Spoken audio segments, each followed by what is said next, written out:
So not just any run-of-the-mill de-siloing type of communication that we always cite as a critical part of therapeutics development, but a cross-functional, longitudinal, and systematic approach to communication throughout the development life cycle.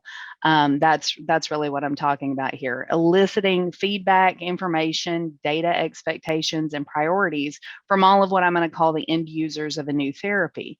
So end users I'm going to use pretty broadly here. Of course, that includes patients and their caregivers, but it also includes anybody who is consuming your data, right? So health authorities such as FDA and EMA, healthcare professionals, and even the payers who are often not engaged until quite late in development. Payers can be considered end users in that, again, they are consuming your data in order to make a decision about reimbursement. And the idea being, if you would, as a sponsor or a pharmaceutical developer, you would take this approach in order to streamline and focus your development program so that you can meet the needs of all these different groups in the most efficient way possible and get those products to patients even sooner. So with increasing rarity of disease and therefore the target patient population getting smaller and smaller, there comes a need to be more creative with the types and sources of data that are being leveraged to support the decisions that guide the development program, and that also support these conversations that you're wanting to have with health authorities and payers early on in your development program. So leveraging non-traditional data sources, non-traditional basically means anything that is not a prospectively planned randomized controlled trial. That's sort of the nomenclature jargon around it. So this includes things like prospective registries, natural history studies, maybe surveys or patient-focused development meetings, and of course, retrospective or case history type studies, case-controlled studies. All of those can be viable sources of data to fulfilling the requirements that agencies and payers have to make their decisions. And of course, as a disclaimer, you should always, as a sponsor, discuss these plans to leverage non-traditional data with the agency early and frequently during your development program.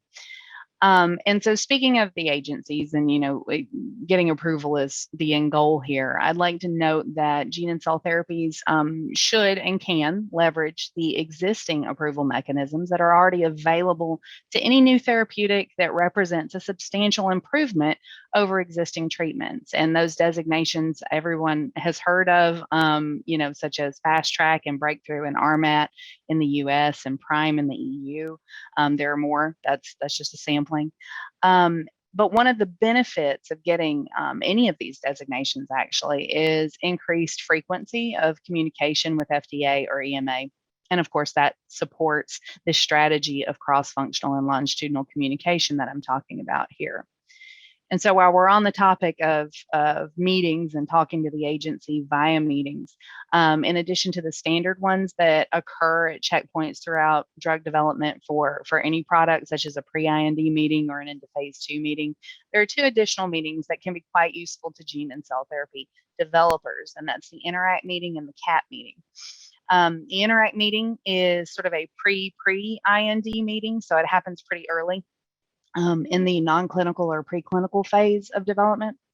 And this meeting is used to discuss early proof of concept and product characterization studies, for example. The CAT meeting, on the other hand, is primarily for new technologies or platforms that can impact product development, manufacturing, or CMC strategies. So one is for a product that definitely has a target patient population and indication outlined, and the other is for a platform or your packaging mechanism or anything else that would be CMC related that's non-product specific.